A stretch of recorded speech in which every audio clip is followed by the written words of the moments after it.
you can only watch it for the first time once. It'll be interesting to see what we catch and what we don't. This is our only first time. We know that it's a serialized show. Have you ever played the video game Mass Effect? Okay, Tolkien, chill Putting out. some little breadcrumbs. Jean Brady, Chuckle Nugget. This is where Babylon Question. 5 is becoming Babylon 5. We have the most incredible community out there. Feels like we're going to continue to go down this rabbit hole. I was right. Just try to put the pieces together. I was right. I'm the king, baby. What? Are you kidding me? Here I go back to Dune, as I often We're officially into it, Jeff. 100% So good. It was so completely accurate. That was great. I love that. Definitive ranking. I can keep watching the show. I love it so much. The year's 2026. The name of the podcast, Babylon 5, for the second time. Welcome to Babylon 5 for the second time. My name is Brent Allen. My name is Jeff Akin. Brent and I used to be Star Trek podcasters until we watched Babylon 5 for the first time because that changed everything. So now we're watching this incredible show for the second time because Babylon 5 is a show that you get to watch for the first time twice. That's right. And just like the first time around, Jeff and I are still watching for those messages contained within. You know, those things that hold up a mirror to society, things that give us hope that things will be better in the future, or things that just tell us how to be better human beings to one another. Now, that being said, this is Jeff and mine's second time going through this show. We know everything that happens, except for the things we forgot. Not that I want to get into and spoiler it for anybody, because if you're listening to us at this point, nothing should be a spoiler, because if this is your first time coming through, this show is not the one for you. Jeff and I actually have a whole one. It's a first watch that is completely spoiler free. Jeff and I had no idea what was going on, and we had incredible community around us, keeping us spoiler free. So go join us there. And then once you have completed your first watch, come back to us here and join us here, because from this point forward, Jeff and I have full permission to take anything from any point in the timeline, anywhere in the franchise, in universe, out of universe. It is all fair game. This is your one and only spoiler warning. My warning is sincere. Ignore it at your own peril. This week, Brent, we're watching Epiphanies for the second time. The first time around, we played a game where we would predict what an episode was going to be about based on the title alone. And my prediction was that things are going to slow down. They're going to get smaller. And ultimately, this is going to be to pull us back into the Earth stuff. I figured one of Ivanova's voicemails that's been piling up has been from General So-and-so. Been like, you need to call me now. Trying to pull them back General into that stuff. so-and-so. Well, there's only been a handful of them so far, so I didn't want to commit to a specific one. Fair enough. What did you predict for this one? Like you, I said that this would be a drastic change in tone. Pretty much just called the first 6 episodes its own little arc, and this one would serve to set off a new arc, set us off in a new direction. I thought the Epiphanies was going to be a lot about what was going on back on Earth. How much Earth Gov was in bed with the Shadows, Psychor, and that basically was all going to start to come to light. Ultimately, I thought this was going to set us down the path of Earth and Babylon 5 reuniting. Although I also said I'd never thought Babylon 5 should ever fully reunite. But that didn't stop Sheridan, Garibaldi, or Ivanova from rejoining Earth Force, right? And then them kind of being the ones that go in and root out Clark and all that sort of stuff while Babylon 5 remains independent. But I thought we would at least kind of go down that path of B5 and Earth reuniting. And I didn't necessarily think that this whole episode was going to be about all of that. That would just sort of be where we're heading. And this episode would be the thing that would set us off down that path. Okay. Is what I said. Sounds pretty good. What do you say we go back to our first time watch for a second and see what we actually said about it? Well, here's the thing. We need to do that because I don't actually know if you, me, or were right, wrong. I don't remember exactly what this episode was about. So yes, let's go do that. Previously on Babylon 5 for the first time. Epiphanies. The last thing I wrote here for my opening thought was, I'm going to withhold judgment, though, since this is really episode 1 in this arc. Most series would have ended last week, but we have more than a season and a half left to go. I feel like it did Sheridan pretty dirty, where he's just like, I wonder where they could be going. You saw them. Rondo showed you what they did. It's right. Did you just forget that? I bet once we see the rest of what's to come, everything here is fine. You want to talk about Garibaldi? he's basically the winter soldier, right? I don't think that it's a latent personality like Talia had. They fine-tuned it. Now it's not so much that it's going to take over the personality, but more it can influence the actual personality. What Zach did there was being a good friend to Lita. It's just like, look, yeah, people do think you're weird. Speaking of Lita, and I got to talk about Zach totally checked her out, man. Yeah. Totally checked her out. Zach is literally Kanicki after he got out of community college. Bester's supposed to be an ally of Babylon 5. I'm sorry, I'm still on the Bester train.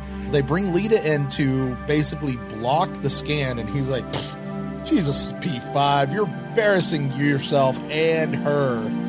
I think he was trying to scan and she was blocking him. Lita turned around and was like, yo, pal, I'm going to slap you back. She's like, oh, no. No, you're not. Right. Ba-boom. He sacrificed some of his greatest team members to be able to have a shot at getting the gear off Zahadum. He sent them to certain death. That makes Bester a bad guy. That's a very, very bad guy thing to do. You have this amazing line with Jakar and Londo where he says, pray that we don't notice each other again. Like, after just working together, Jakar's still like, you're dead to me.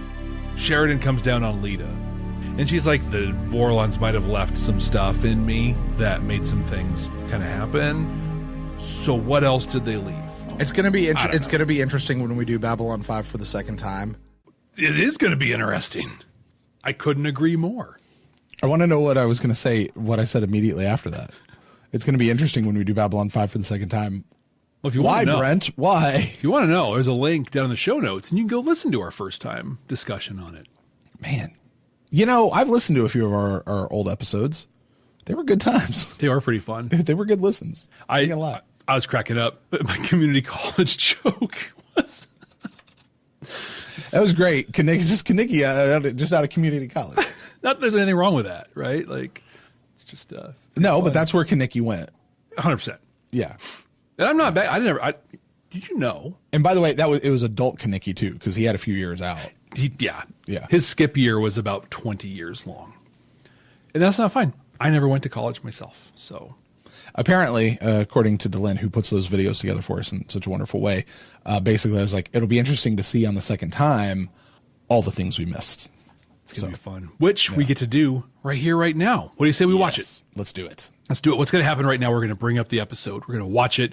We're going to talk about it. We're going to dive into it. We're going to edit it so that you can watch it on YouTube like a reaction video. If you want the full and unedited version, which will include a lot of me and Brent doing this, you can get that on our Patreon page at patreon.com/badnerds. Are you ready to take your Babylon 5 for the first time experience to the next level? With our exclusive Patreon, you'll get access to all kinds of cool stuff that you can only find there. Our recording notes, unedited reaction videos, an exclusive Discord community. And you can even be listed as a producer of the show. Plus, we even offer exclusive meet and greets and hangouts. You won't find this kind of experience anywhere else. Get all these amazing benefits, plus the opportunity to interact with other fans from around the world. It's being part of a huge community where everyone shares the same appreciation for Babylon 5. Subscribe at patreon.com/Babylon5First. That's the number 5 and the word first to get access to these incredible benefits. That's patreon.com/Babylon5First. We can't wait to see you there.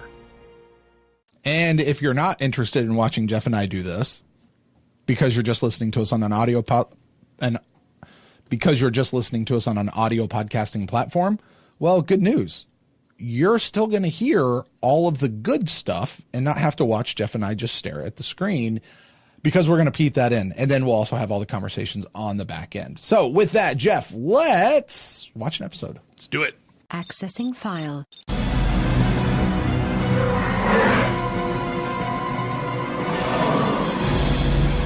Fireworks and everything. This looks so cool. I like how that girl went after Franklin and not Franklin after her. That's a new thing. You know? mean, she is conscious, so Born in this millennia. Okay, real quick. One of our council chamber members, Slarty, says that he thinks that woman that Franklin was dancing with was Richard Biggs' wife in real life. Oh, wow. I need somebody to confirm that for me. It was not in my research, I'll tell you that. If anyone else can confirm that, that would be amazing. Andy doubles down, says it was actually his then fiance, Lori Gerber, whatever. So sure, I'll take two and say yes, true. They were engaged. It's kind of cool. They're engaged, and she's like, I don't actually believe you're an actor. I think you just leave every day for a long time, and I don't trust you. And so she came to work with him one day. Let me show you. In its own time. Same spot they were in the summoning. I got to tell you, at a party, Tomorrow. this is where I am. All right. I'm not down on the floor. I'm like up there just kind of watching. It's fun to watch people have fun. You know what? Especially when you had a huge part in it like they had. Yeah. The president can't trust anyone outside of the inner circle with the whole picture. I'm not authorized to give you the details. Bester's not in the inner circle. Big time. So we've been given a new mandate. I feel like this guy was cast for his look and not his acting so much. Permanently. It's a great look. We took back what was ours. So JMS says that music was written by Christopher Franke. Oh, yeah. It was really good. Mm-hmm. Do you know what I think the biggest difference between the music written there by Christopher Franke versus the music that was written by Christopher Franke back in the episode Walkabout? What's that? This one had no lyrics. Yeah. It didn't have to match anything. You're just like, I can just make a Joe, song. I kid. Sort of. Probably. But not really. I kid. Mostly. Clark wants to shut down Babylon 5. Why not just... I do remember being very confused at this because I was like, wait, Bester's still supposed to be part of the team. Yeah. So they're telling Bester, and now Bester's going to go back to Babylon 5 and be like, yo, dude, they're about to do some bad stuff to you. Yeah, really from Ship of Tears all the way on to Rising Star, really, we were just like... What's going on? He's my war, your war is my war. Like, we're allies here. There's this whole thing. And knowing what we know now might be... I took this very much like he's a shadow agent sort of thing. I still think that that's just a big drop and fail from JMS. Yeah, although I think what I've heard headcanoned by people, I'm not sure if it's reflected in novels or a comic, but he was helping to redirect different teeps to the war effort. We just never saw it. But if that's the case, don't say it. Like, I'm going to go back to JMS's own words from his autobiography and the whole thing. You know, if you're going to show people a gun in Act 1, you better fire it by Act 3. Mm-hmm. And if you're going to have a gun fire in Act 5, you need to show it to them by like Act 2 or 3. Like, you're going to show me that. You're going to put that out there and then not show me the payoff of it. Same thing with the planet down below, Epsilon 3. Same thing, frankly. You know what we didn't cover on the last episode, Jeff? You and I talked about being underwhelmed by the battle with the first ones. we did. I was not as underwhelmed. I really enjoyed what the first ones did in the last battle. It made sense to me. I'm going to scratch that one off the unfulfilled by JMS list. Yeah, I am satisfied. They blew up a planet killer, and the whole point was to get them to leave. Mm-hmm. So I'm holding out hope that JMS gives us something here that scratches this one off the list that we didn't catch before. I'm holding out hope because, to your point, he is Chekhov's Chekhov. He is Chekhov's. It's truth. Send in the troops. I always say when you reduce a family tree to a family bush, you just can't hide as much beneath it. Exactly. So the Centaur has to... You. It hardly seems worth... This guy is an incredible actor. Yeah, he is. He really is. Good day. Oh, well, that is... Poor guy. Like, my heart breaks for him right now, knowing what's coming. Pastels. Pastels. It's so great. This bothers me so much. What does? Who shaves with their shirt on like that? Like, it's not What's the last road? thing you do to get ready. What Poor happened Garibaldi. after you left Babylon 5? Told you I don't remember. Source? We haven't been able... I put it through. Geocities.com/area51/Garibaldi's trip. Computer, delete last transmission and log of incoming messages.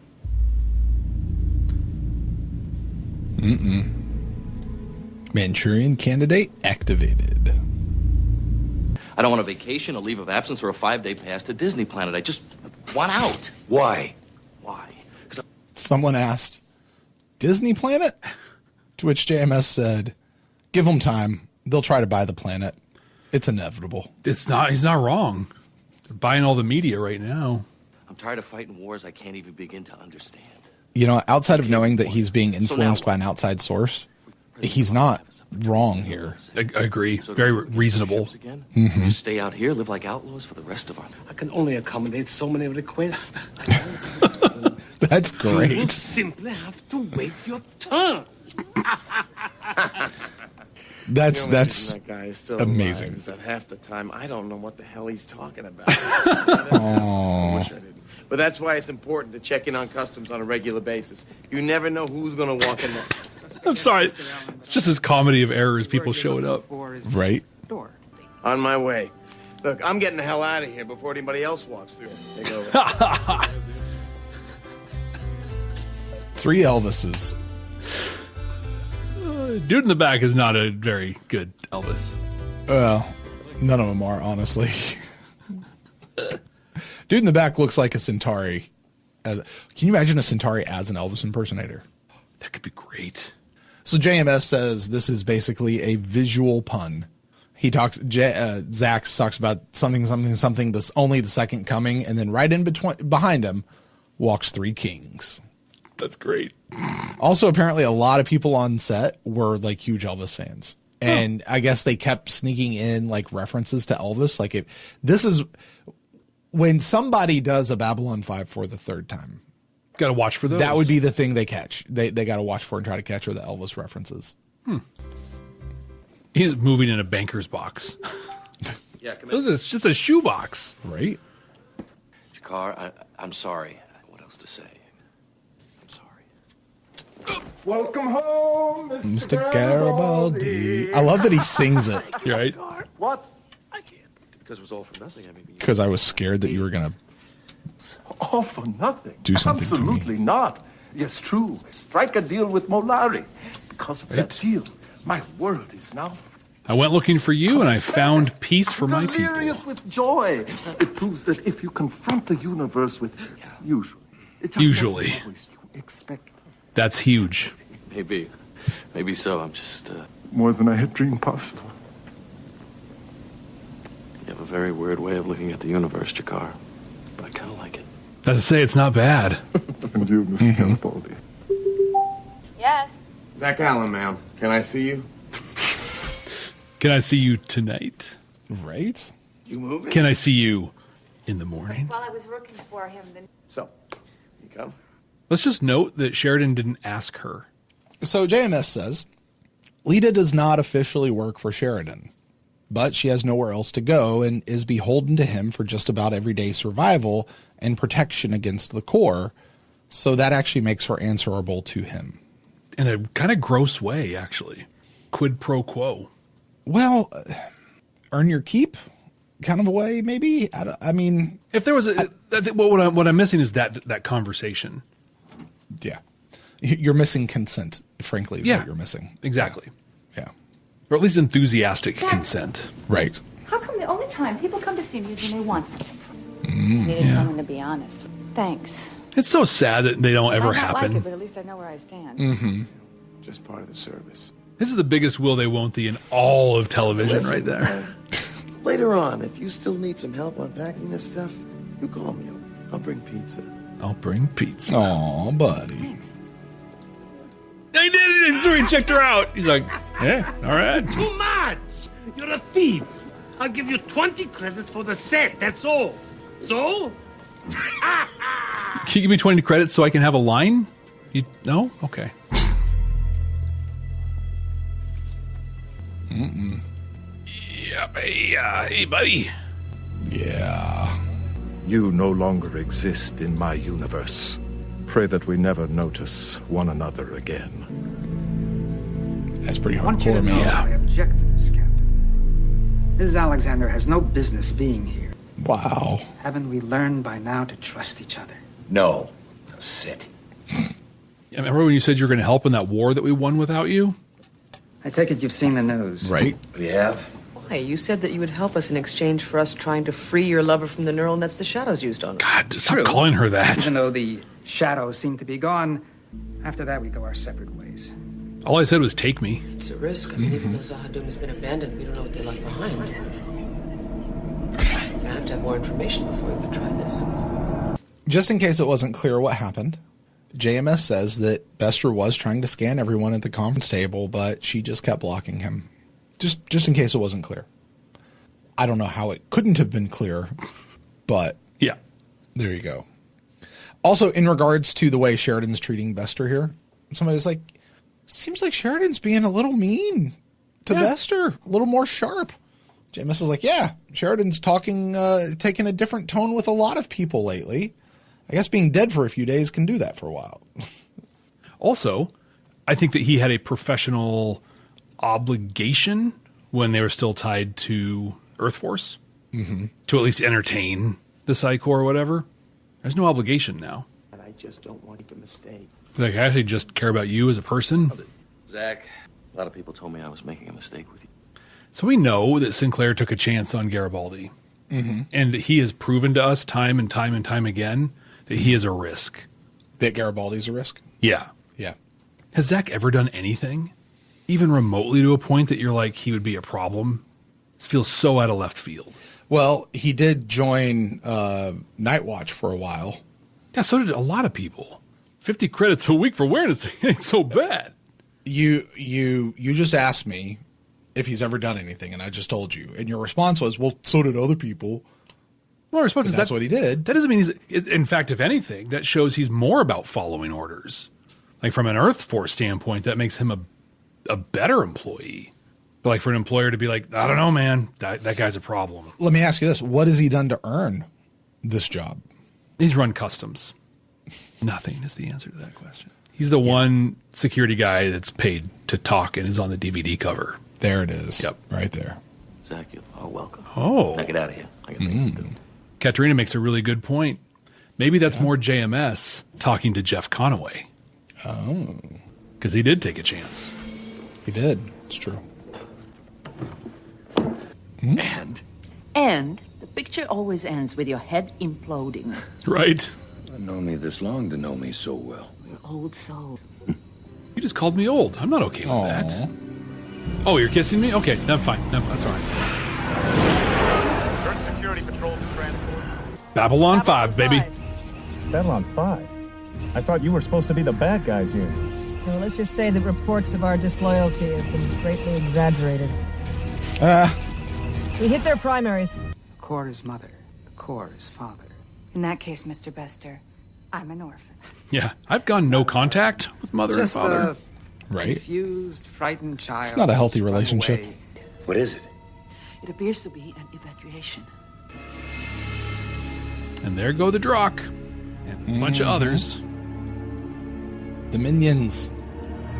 And I'd gladly sacrifice the whole squadron. If it would bring you back to me. Oh, that's so sweet. Right. It was all for nothing. You had me at murdering your friends. Sheridan and the others. They're probably laughing right now. Wow. That's all right. I still have an ace in the hole. Oh, we had a lot of questions about that ace in the hole. They've ever done to me. I miss you. There's no one at home for me to talk to. His tiny little heart is glowing. I'll see you soon. Good night, my love. I promise. Hyperspace has been known to enhance telepathic abilities. Not that much. We learned that in Crusade as well. Bester from picking up the signal. That's a bit much for a P5, wouldn't you say? If a command-level decision were made without consulting me, I would turn you over to the Psy Corps and let them turn you inside out. So, was he right to call her out for this? Or was he just a huge dick? Yes. Yes, he was absolutely right to call her out for this. She overstepped her bounds. Way overstepped her bounds. He had two choices when he walked in. right? Because he was going to do it one way or the other. But he was either going to go in as the Paragon or he was going to be the Renegade. And here he chose the Renegade. He sure did. Is what he did. With the Renegade interrupt and everything. Yeah. Yeah, he did. And it's going to have consequences. And I would say that Lita's attitude problem starts right here. Yep. Agreed. This is where her attitude problem starts. Because I have no problems with her maybe not officially working for Sheridan, but needing to answer to him. You're on his station. You're all of this sort of stuff, command structured things. She answers to him, you know, until she wants to go somewhere else. And then she can go somewhere else. She's free to do that, right? She was wrong in what she did. I also think Sheridan could have handled it better. And I think she has a legitimate gripe about not being recognized and not being. Sheridan has a responsibility here to look out for her and protect her like she is one of his, even though she's not officially. And if she's going to be accountable to him, then he should be accountable for her, and he should protect her more than he does. And I think he fails her in many ways. And that's what leads to the whole situation with Byron and the telepaths and stuff like that. It's very much a thing of Sheridan's own making, unfortunately. Yeah. Andy just said in the chat, it's great. Sheridan bears responsibility for sending Lita into the arms of Byron. Yeah. Yes? What? And he's got a pizza. I got half plain cheese, half pepperoni. At least they said it was pepperoni. Yeah, I suppose so. I just wish I knew where they were going. That's quite a push into his face right there. Right. Oh. And where are they going? Right here. They're going to Centauri Prime. I love how flamboyant he is, even when he's all by himself. Like, it's just who he is. Right. Oh, man. This is so sad.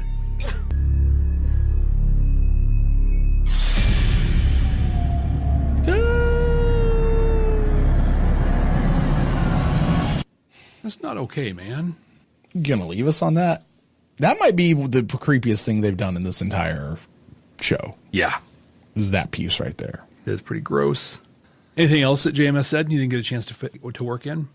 He did say this, just regarding this episode in general. He said, there's one more reason why I wanted to get the war out of the way, and why we did it in the first 6 episodes. Because too many people were focusing in on the show as being about the war, and that ain't it. You and I were saying most shows would finish, like that would be the finale, right? He said what Babylon 5 is about the changes that happen before, during, and after a war. And what's coming up in some ways is stronger because it's more personal. Okay. And I think by personal meaning it's more earth-focused. Because that's me interpreting what JMS is saying here. So that's earth-focused, character-focused. Like this is about the people. You know? Yeah. Jeff, any thoughts coming out of this episode, though? You know, hearing what we thought of it the first time, I think I definitely see this differently on a second watch. It's an okay episode. You know what I mean? Like, I'm not, and it's not supposed to be. It's not supposed to be oh my God, blow you out of your seat kind of a thing. But also, it's just like, you have to shift focus at this point. You have to. Right. And I feel like this is a much better way of doing it than literally just being like my prediction, like going from into the fire into, and now we're fighting Earth again. Like the stuff was introduced fairly subtly.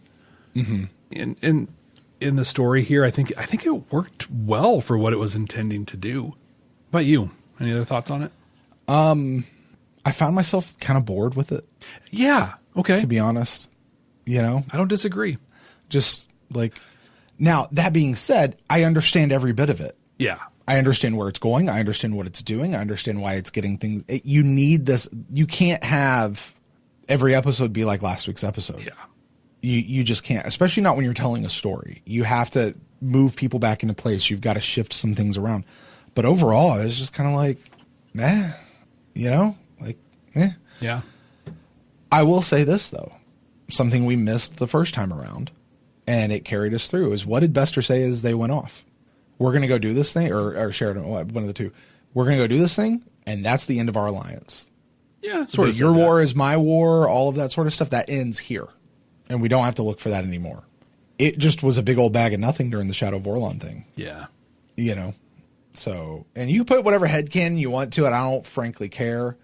Maybe more would have been done if this hadn't been an abbreviated run. Mm-hmm.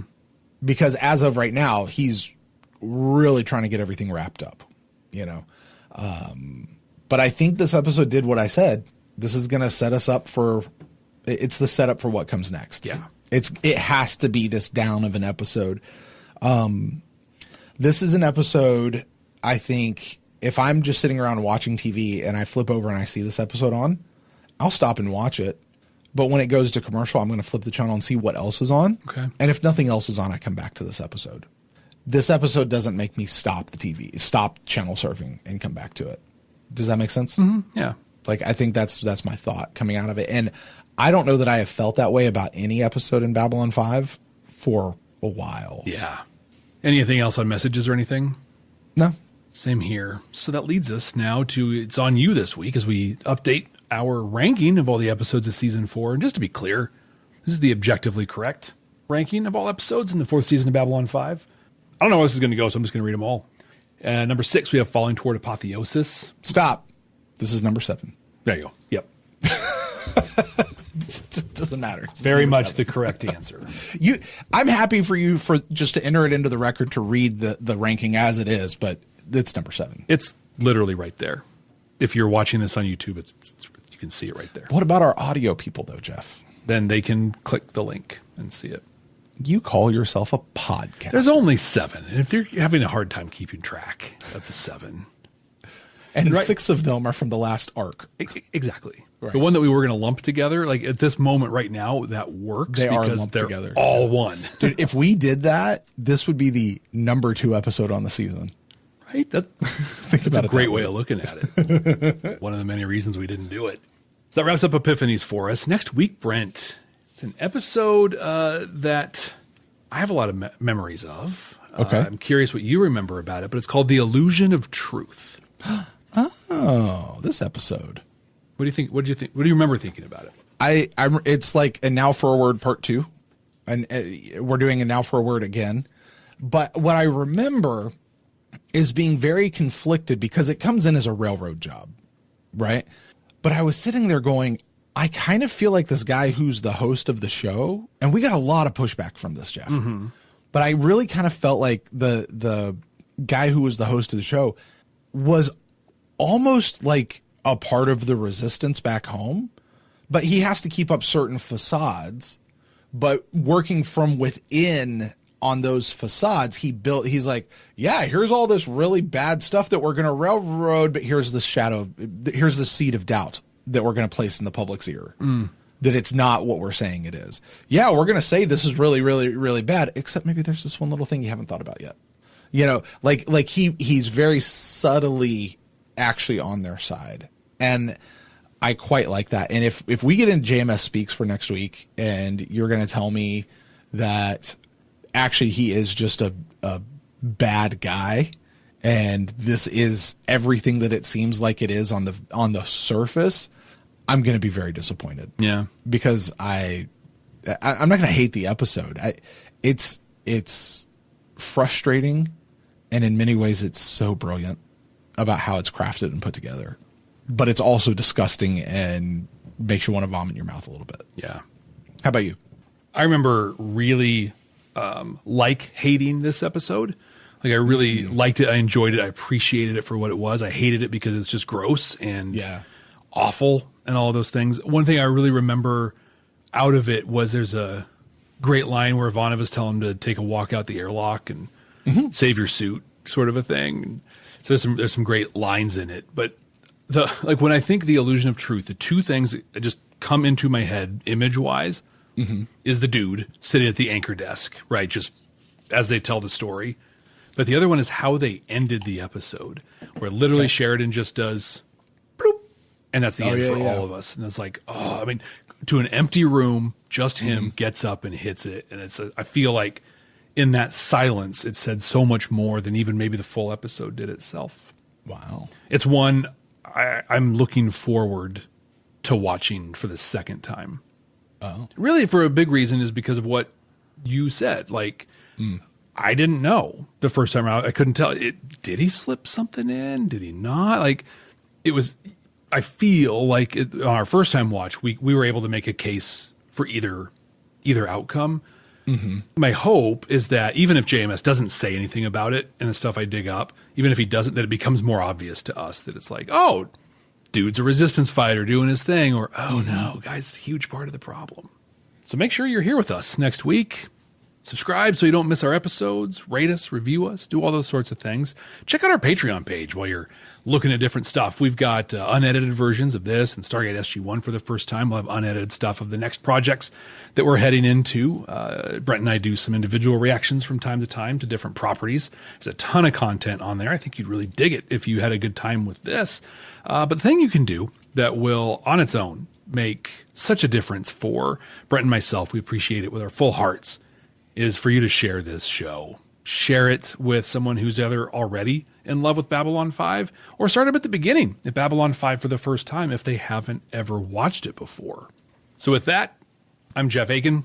That's Brent Allen. Hey, Jeff. Yeah. What's up, Brent? Hey, so you and me, what do we got? Like 30-something episodes left here of this? Some odd, yeah. So here's the thing. Okay. Babylon 5...